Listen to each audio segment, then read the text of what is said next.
Happy Wednesday, and as usual we have a Wednesday brokers meeting, and today John will join us, our title real estate attorney. He will speak about some changes in the title real estate law, and also that we have a new system about our escrow account with John and the title company is handling all our escrows. John will talk about this issue. And also we have the insurance company that will talk about a little bit what kind of insurance we are providing. And also the mortgage, we'll say a couple of words about the mortgage that we provide. And also the immigration lawyer, Charles, will also join us and say a couple of words about the services that we provide as an immigration business brokerage law, that when buying and selling businesses, we qualify our clients for different immigration issues. And at the end, maybe criminal lawyer will say a couple of words about criminal law, right? Anything you want. Anything you want. So, thank you very much. Here's Charles, our immigration lawyer. Huh? You waiting for me? No, okay. Why not? We are warming up. Okay, good. It's like, when the superstar before right. the rock group, this young group warming up with people, so that's me. I'm warming up. So anyway, before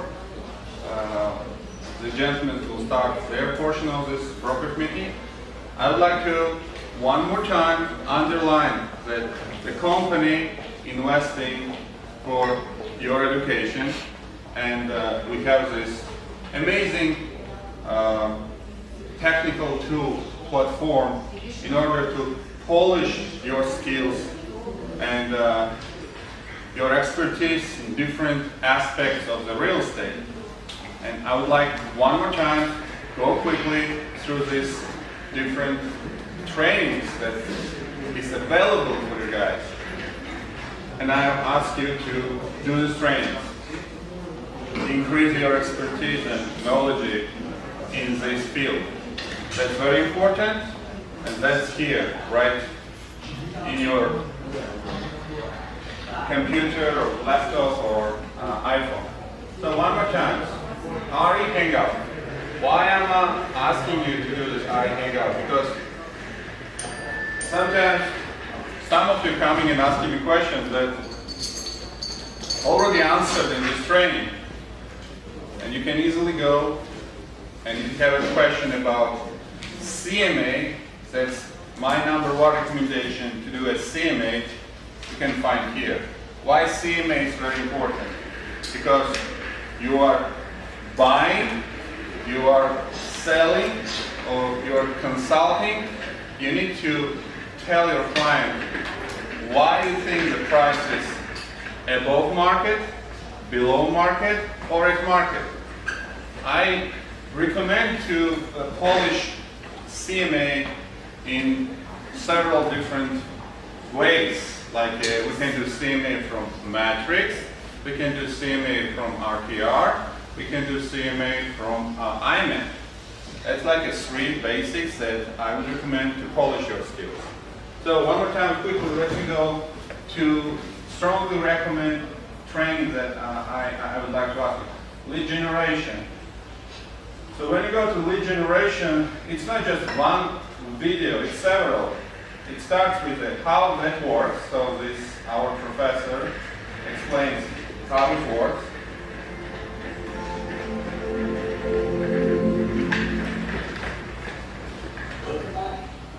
Thanks for staying. Before we get started with the whole building the process and building the system, I want to explain to you what are we going to do and how we're going to build the system and how it will work, so you can get a better understanding of all the things that we're going to be doing. First thing that we're going to be using is a program or a website, if you will, that knows people almost as good as themselves. I'm talking about Facebook. In some instances, I would venture to say that Facebook even knows people better the way they know themselves. So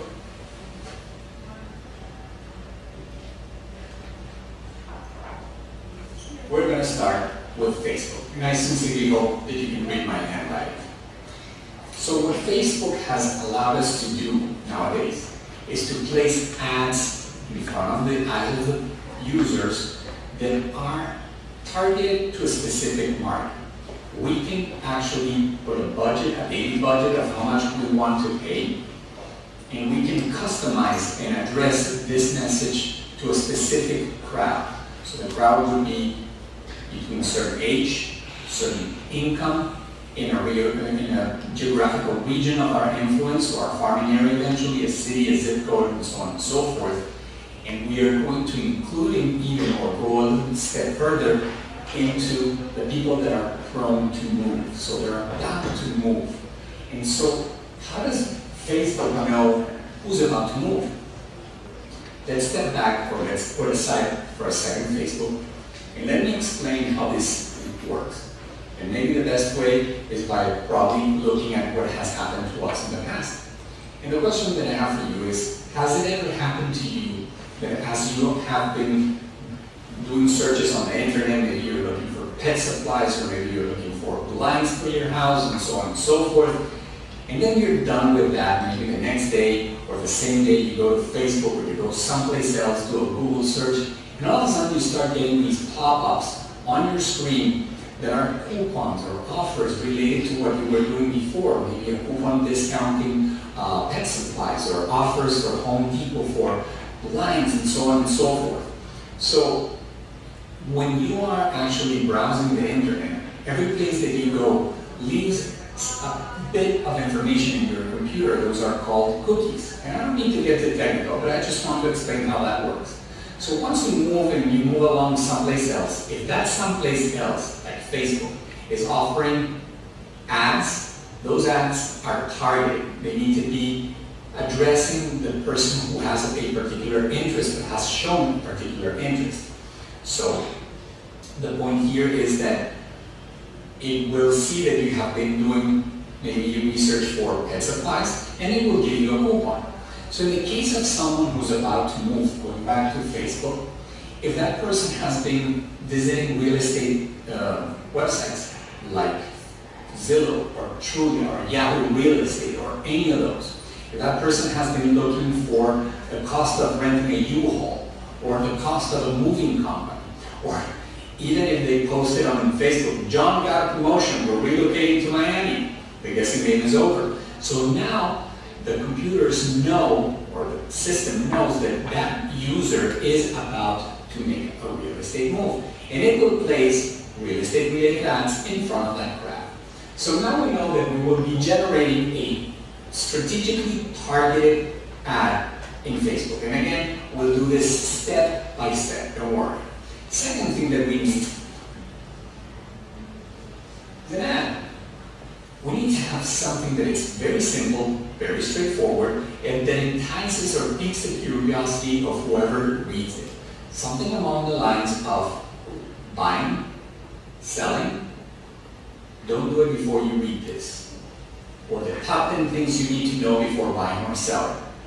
Or buying, selling, read this before you take a decision. Simple, straightforward, and very concise. And the reason we need to be like that is, number one, the people's attention span is very short. And the second is that Facebook restricts the amount of characters or letters that we could have on a given ad. Cannot be more than 20% at the time of the recording of this training. Once we have that,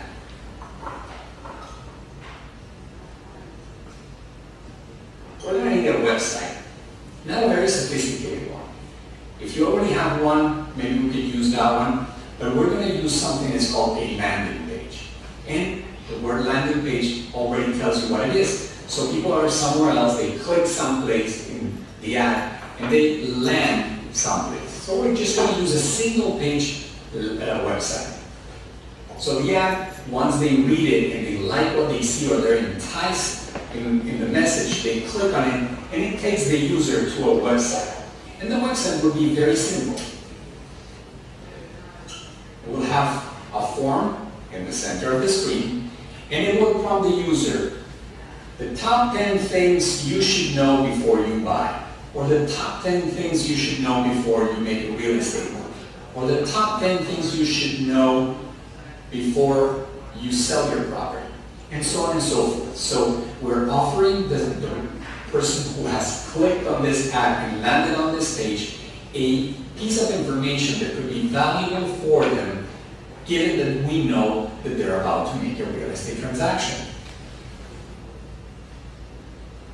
This form will just offer them the top 10 things, whatever, and will prompt them for their name,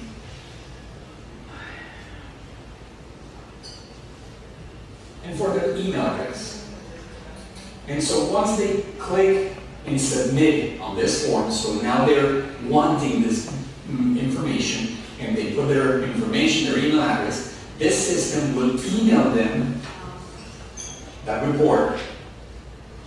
Then again, we're going to generate here. Don't worry about that. Everything that you see here, we're going to generate.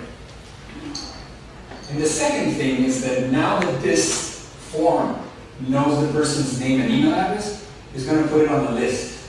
And that list is going to be yours.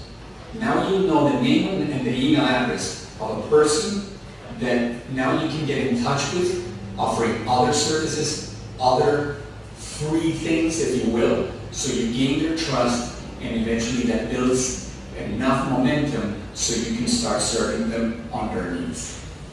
Now the important part here, this list is just not any given list. This list is in a program, and again, I will help you open up an account and everything on that program. It's called a CRM.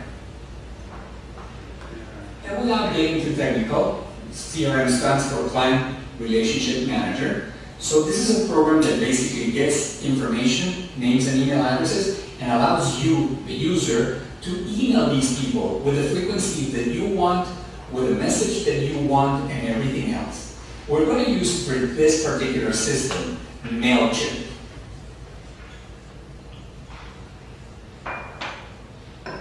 I know it has a funky name. It is very funky, and it's a super fun program to work with. The best thing about this program is that it allows you to keep up to 2,000 emails or 2,000 contacts and email those 2,000 people up to 12,000 times a month for no money. Absolutely no money.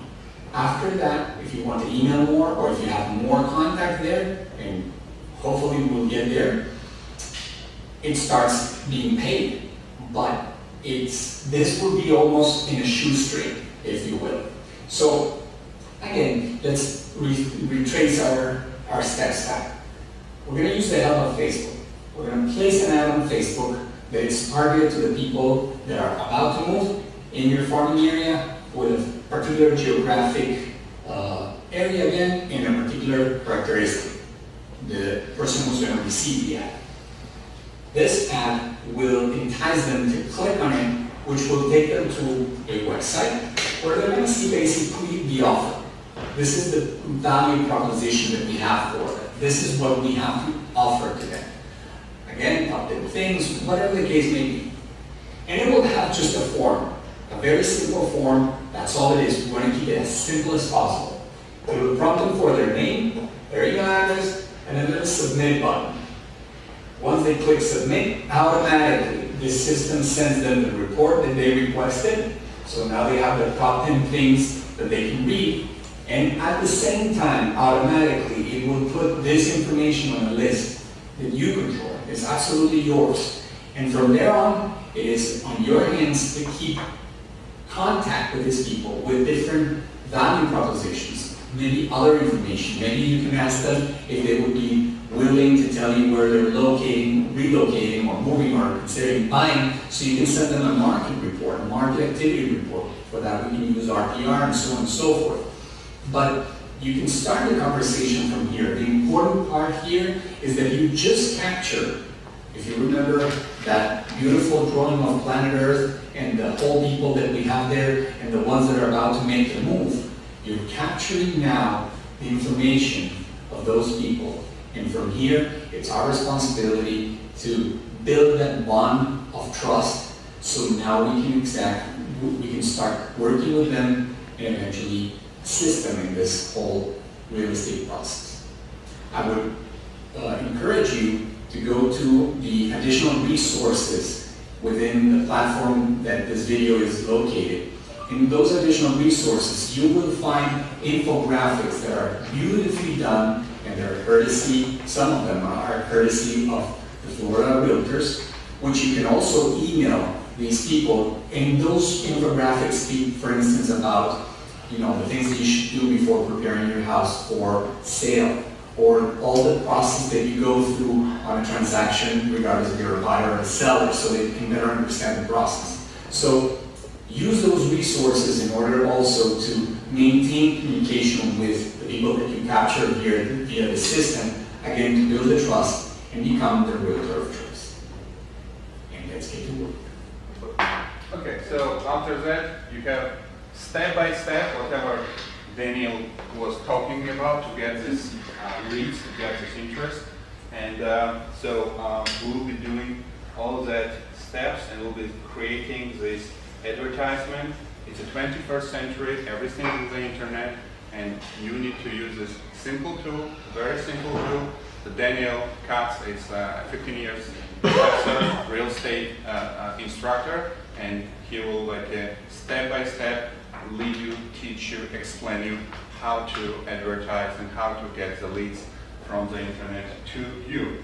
So that's very important, and I would like to ask you today, tomorrow, till next hour training, to do at least this portion of this program.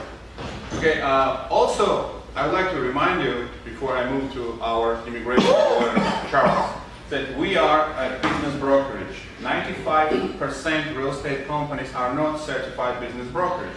We are certified business brokerage. I did already training, school exam, state exam, certification, and now you are all considered as a business brokers if you go and sit down 2 days to BBF training. Just 2 days. Sit down, no exam, and you are the business brokers. Why I'm telling you that? Because more and more people express interest to buy businesses and sell the businesses. And the main benefit for foreign buyers to acquire businesses is immigration. Easy, quick, and quality immigration.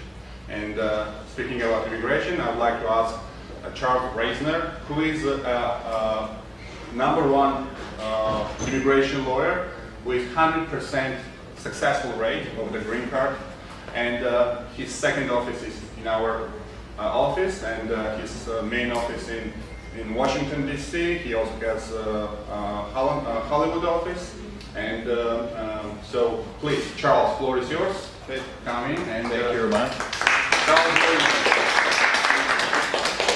today, if you guys were here last week or 2 weeks ago, I was here, we did a PowerPoint presentation, so as opposed to repeating that, hopefully I'll use this board to kind of go over some of the good visa options or business-related options, and kind of give you guys a primer as to what the general requirements are for each category, and we'll focus in particular maybe on ones that would be most relevant to you involving business brokerage, buying and selling companies that would be of interest to your potential clients, and or you might be able just to help them otherwise, giving them general information.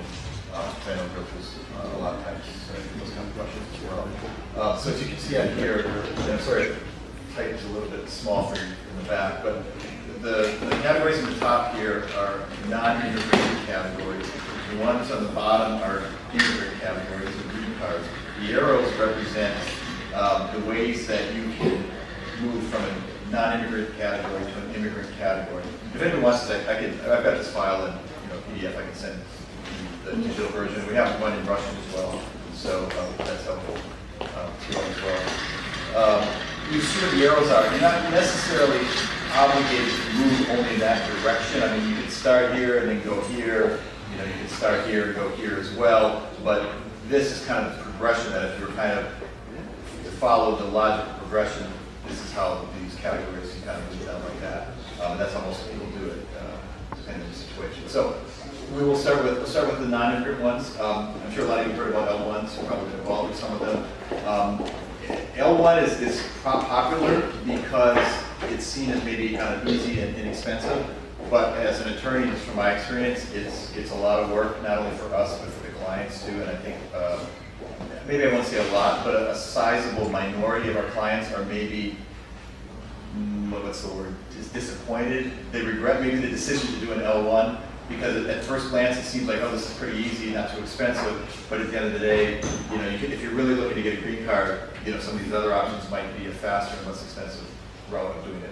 So just to summarize, L1 you can do it two ways. One, you create a new company and build that up from scratch, or you can buy an existing company. So I presume with your clients and who you're working with, you're probably more working with the second category. So you've got a client maybe who's interested in buying a company, or maybe you're representing a seller who's selling a business. And what's required? If you're starting from scratch, from just opening a new company, it's easier to get the L1, maybe a little bit more difficult to get the renewal, but it's easy to get the L1 because the government understands, okay, this is a new business, you have no employees, you have no revenue, we're going to cut you a little bit of slack, and so you don't have to prove as much maybe. We'll focus more on if you have an existing business that your client is buying, or maybe your client is selling, right? In that case, you've got to have, so what the applicant who's getting the L1, they have to buy a controlling stake, so more than 50% in the business. Most of the time they buy 100%, but they could buy as little as 50.1%. The number of employees, I've got 3 employees here. That's really pushing it. I mean, I think realistically you probably have to have probably 5, I would say, to have a relatively strong petition. So again, L1, if you're thinking, if you're representing the seller or you've got a buyer who's looking for a business, keep in mind the business has to have ideally 5 employees. It could be 4, 3 is really pushing it, unless like the professionals, maybe you were buying, I don't know, a law firm or something, so your employees are all, have legal degrees, or a doctor's office, actually a dental office, there you go. Yeah. So that makes it a little bit easier to go with that lower number.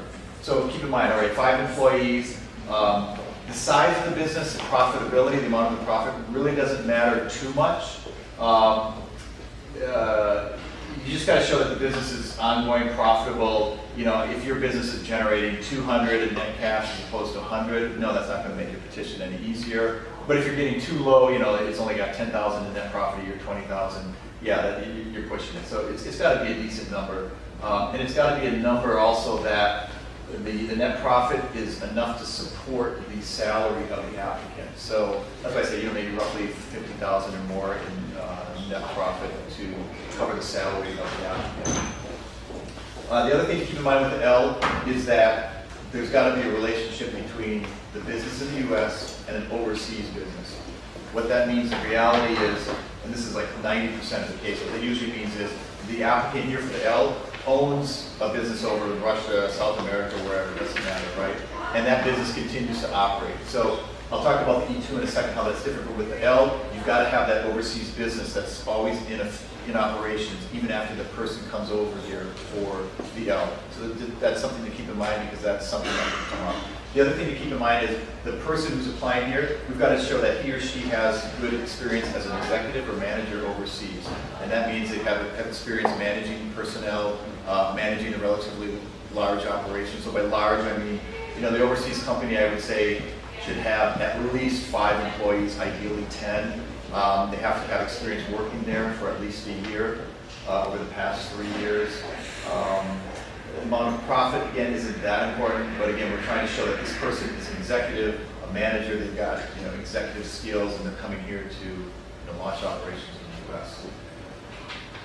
With time, the person who files with the L1, they can eventually convert over to a green card. By doing that, they file what's called an E1C. So if you're able to grow the business here, and let's say they grow the business, they bought it from you, you sold them a business last year, they've grown the business, and it might be hard for you all to see back there, but 7 employees, the company's been in operations in the U.S. for at least a year, which is easy to do, have at least 7 employees, ideally a little bit more, 8 or 9, and then it's got a net profit, again, of roughly about $70,000, then roughly they would be able to qualify for a green card at that point.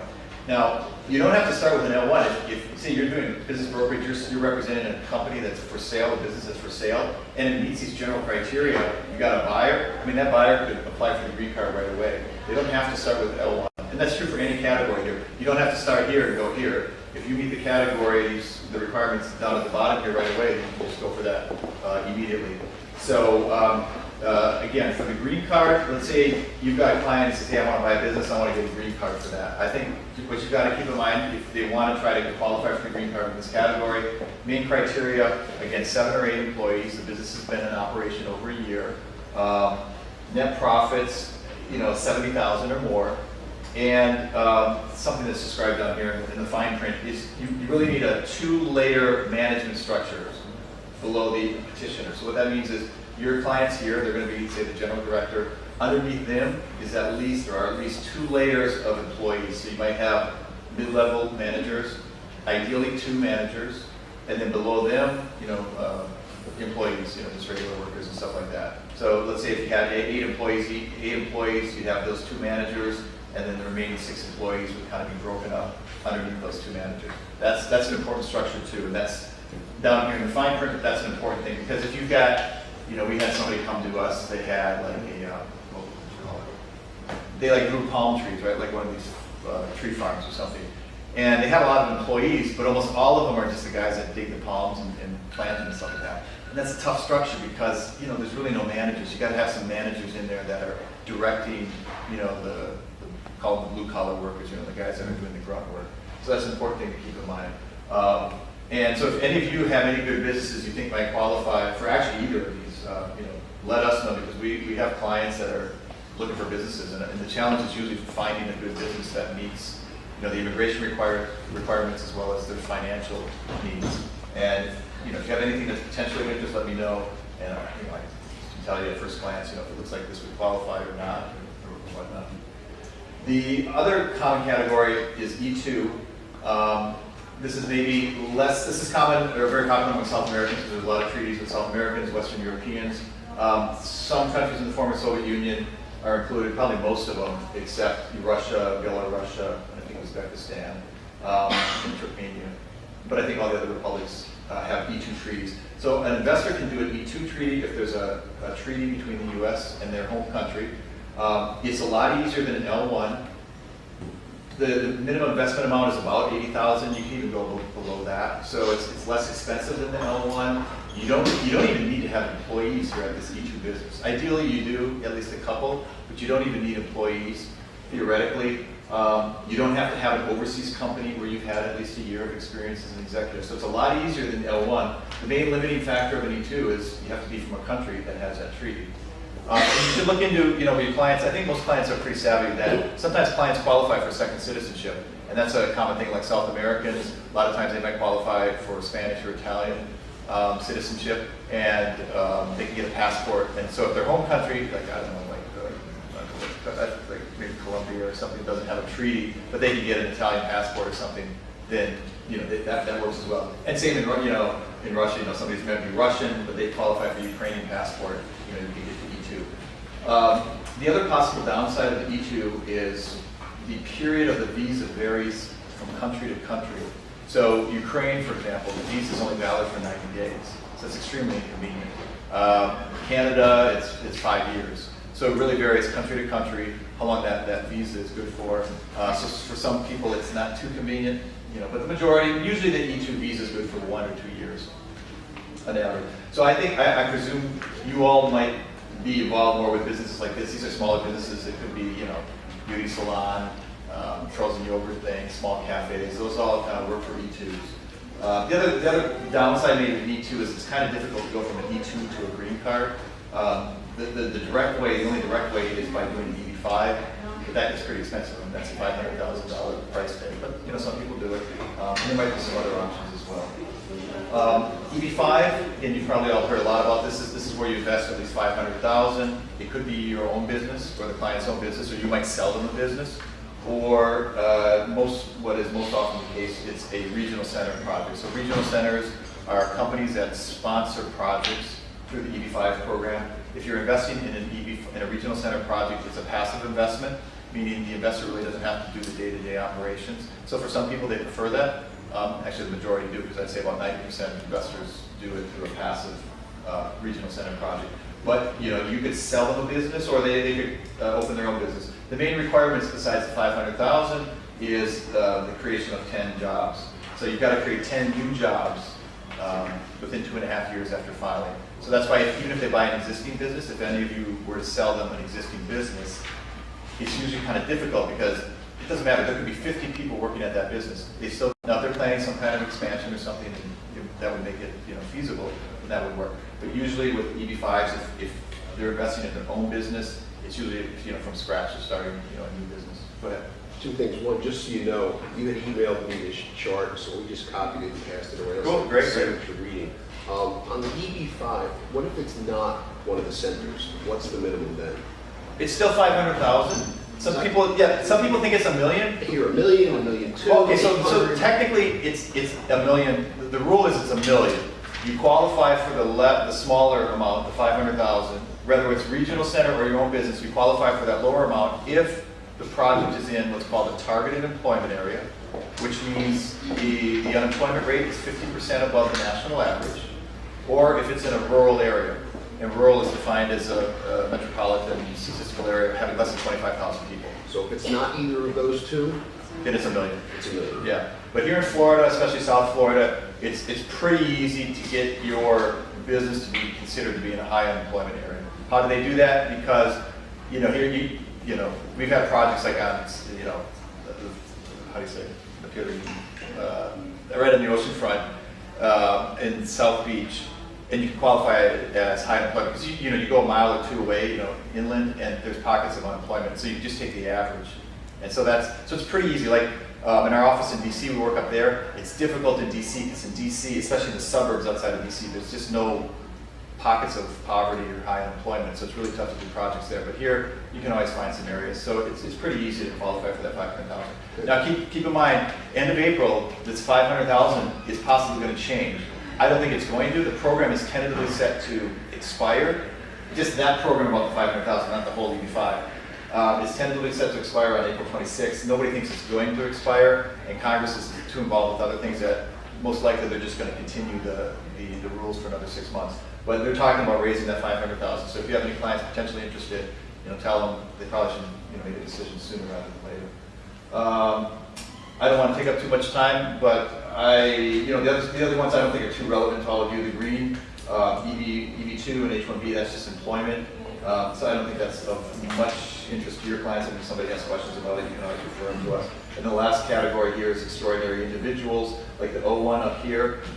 You might have clients like that. That's often like coaches, trainers, singers, performers, even hairstylists. We got an O1 for hairstylists, if you believe that. So if you're extraordinary, what you do, you could. You did? Yeah. So that's relatively easy. The problem with the O1 is you need to have an employer. So you need to have a job offer from a company. That can be an issue. And the EB1A, that's for people that are extraordinary, but even more extraordinary. This is maybe like the top 20%, I'd say. This is like the top 5%. And here you don't need an employer, you don't need a job offer, but the requirements are quite a bit higher.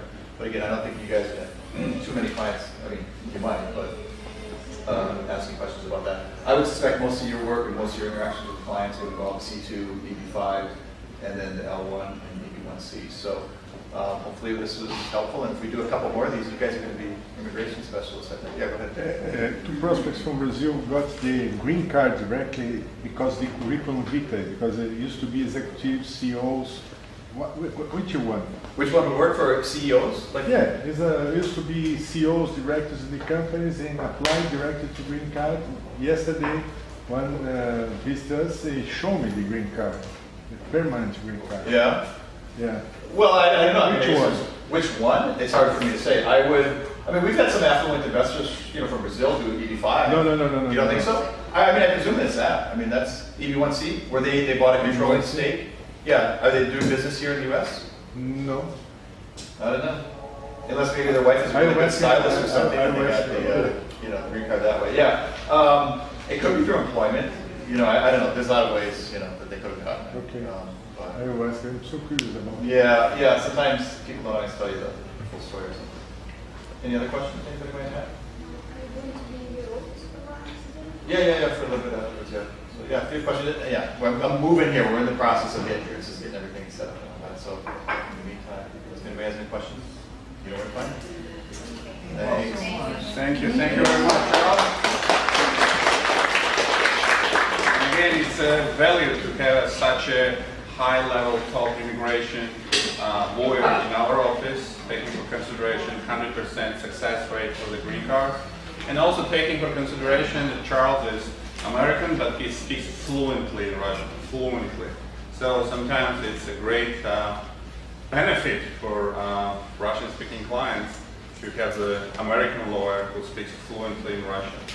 So thank you, Charles. And second, I would like to ask our in-house title real estate attorney, Mr. John Ioana, who is also #1 real estate attorney in South Florida, and he's with us. He's always available. Yesterday we had a case like one of our agents needed very quickly the form in order to be represented, and John was like in 20 minutes he did this form free of charge to help you guys to be represented, to help you guys to be protected, your commission, your company, your license. So again, it's a great value to have such a top real estate lawyer as John here in our office. And now John will make his little introduction about the services that he's providing. Thank you. John, Hi everyone. I don't know if Roman mentioned, I'm sure you've seen it in WhatsApp and some of the notices. We are now going to be collecting all escrows for Red Square for leases and or purchases. So when you have contracts and leases and you have checks to present to us, it needs to be made out to Florida Closing and Escrow. And when you present a check, make sure you also include the signed lease and or the signed contract. If you're just submitting offers and it hasn't been signed by the landlord or the seller yet, please hold off on sending us the checks, because we need to open a file with signatures and not just offers.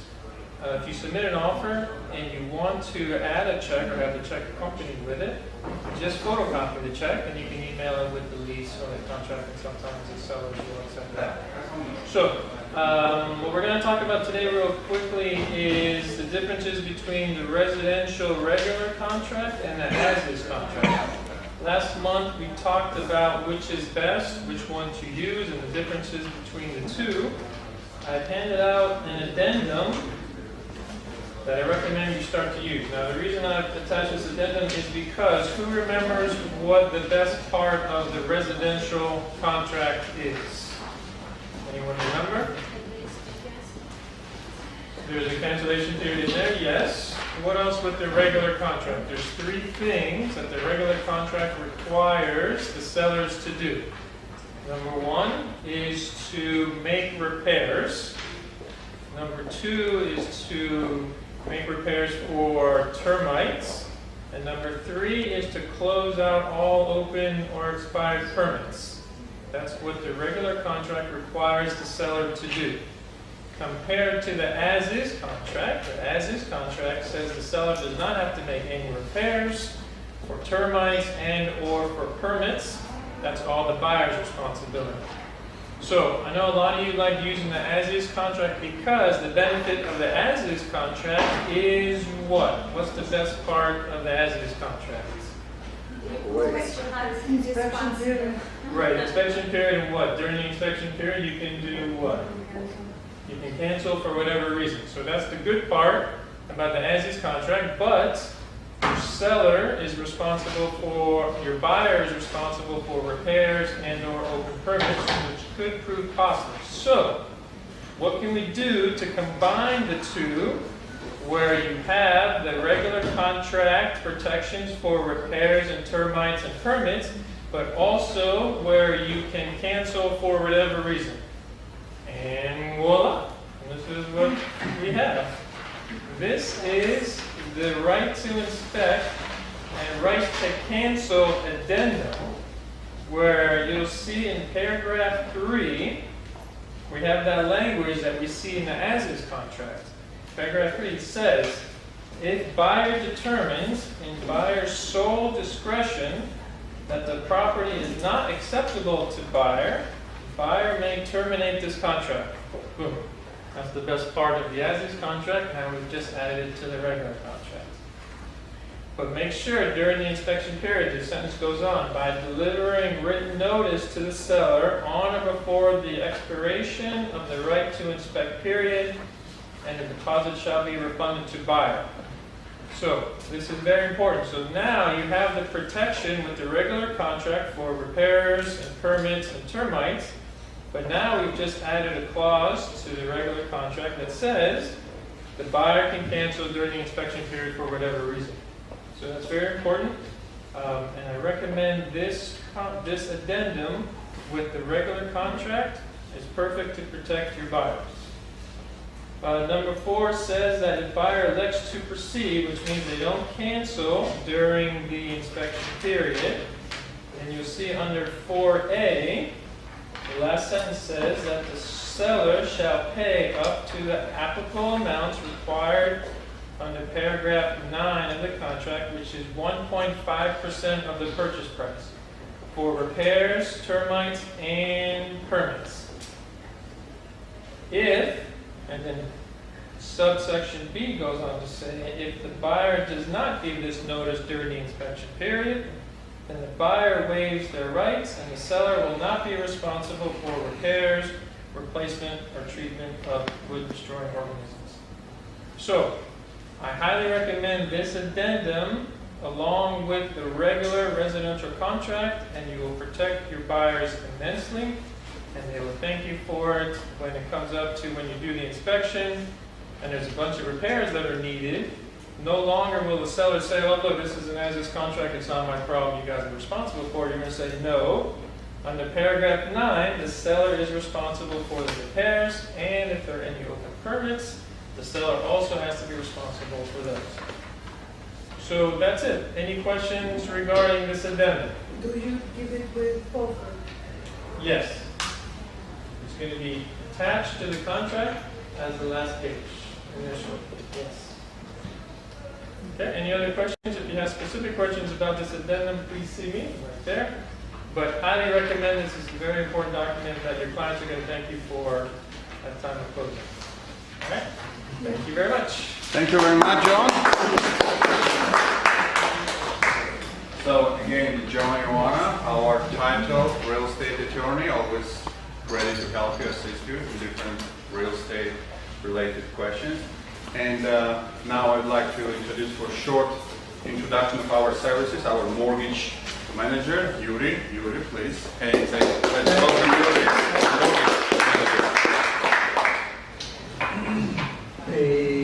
We always hear, me or Jose are always here with any questions, please ask. We started to see, we submitted already 2 files into processing, and it's very nice that we have John here, so cooperation between mortgage part and title part as close as it gets. The interest rate it's a little bit stabilized, so it's not going up as much as it was for the last for the last months. So it seems like it's a good time to try and get financing. We still have all the programs that we've talked before, like very popular program now, purchase a condo with 10% down, without doing all the condo questionnaire budget and so on, so on, so on. You need to have over 700 score. You need to have substantial income to justify that, but the program is still there. Excuse me, and we're using that all the time. Any questions? Mike, okay. So 10% down payment, and you can be qualified for what kind of loan? It's a conventional loan? It's a conventional loan where the first 75, it's a regular conventional loan, and other up to 15, it's a home equity line of credit, simultaneous closing, one appraisal, no additional title work, very seamless loan. It's a new one, right? Because It's before relatively new, because it yes. was It's unbelievably relatively difficult to finance the apartment or condominium, the loan, right? Now Right, it changed. it's That's relatively great. new. That's a great news. Yes. What Another is the rate question. for this? So, The rates are a little bit higher because CLTV combined LTV, it can go up to 90. So it's a little bit more risk for the Right. first mortgagee bank. But it's still not hard money, it's still not subprime. It's 5.5 maybe.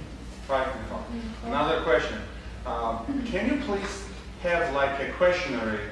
For example, let's say our real estate agent have a meeting with a client, and client wants to be pre-qualified for the mortgage loan. And let's say you are busy on the phone, etc. Can you give us like a basic questionnaire that the real estate agent have a copy, 10 copies, and can give to the client and say, this is the main questions that we need answered from you in order to qualify you. Will do. Can you do that? Will do. That will be amazing help Will to have in our folder this questionnaire is that anytime somebody will write the question that they need the pre-approval, here it is. Answer these questions, there is the email, there is the phone number, your email, and we will pre-qualify you in 2 hours or 1 hour, or whatever it takes. We can do that, right? Great. Guys, question? Please. Question? I just had a question with suggestion to everybody. Suggestion. Yes, if there is, it's mostly to John, if there is some paper that is saying, okay, offer this amount of days, after offer what has to happen, this amount of days, then what papers have to be sent and the dates. If you have something like this or create something like this with dates and who has to give what? To You mean a timeline? Yeah, timeline and paperwork. Sure. It would be helpful for every agent. So you have timeline, you know when the conducts have to be done. Deposits, Yes, inspection deposit, period. conducts, and everything. Thank you. So great. We are waiting from the mortgage broker the questionnaire for pre-qualification, and from John is timeline when we have a signed contract, what's the steps and what's the timeline, so we can introduce to our clients and they have a clear understanding about how long does it take. Yes? One thing that I've been using the mortgage people for, which has been very beneficial, is I have sent some clients where the issue is, what's the real value of the property? We get numbers that are high, that are low. Owner thinks it's worth more than it really is, making it difficult to sell, and I've sent them to that department. We get an appraisal done, it's a bank appraisal, that's what the bank looks at. We know what the real number is. It costs between $300 and $500, I believe, depending on the property and the nature of it. And it's proven to be a very valuable tool in assessing what this property really is worth, and also getting the owner to be a little more realistic with what he wants from the property. So I just wanted to share that. It also will help the seller when he's speaking to the buyer, which financing he'll be able to get. Because the worst situation from my experience, somebody is buying Honda for $500. So he comes to us and say, what can I get? Let's say we're telling him you can get 75%. Now, everything is fine, we do disclosure, submitting the file to the bank, appraisal. Appraisal is coming at $450. So what happens is that the financing will be 75% of $450. So the buyer will need to bring $50,000 more to a closing table, and that's very unpleasant situation would be. So that's another reason, especially if it's not like $150,000 property. The property is $500, $600, $800, even higher than that. The mistake that the seller in his mind may have is much bigger on those properties. I've seen people, it's worth 1.2, and appraisal will come at 950. Why? Because there are 3 condos in the same building foreclosed and short sale. So yeah, I mean, the owner thinks it's 1.2 because for years condos were selling for 1.1 to 1.5, so he thinks 1.2. But from financing, when appraiser comes to do the appraisal, he looks at last 6 months of the sales. And if there were 900 and 800, they were short sales or foreclosure, it doesn't matter. it doesn't matter, it's irrelevant. The appraised value will be 900 or 850. I had it with W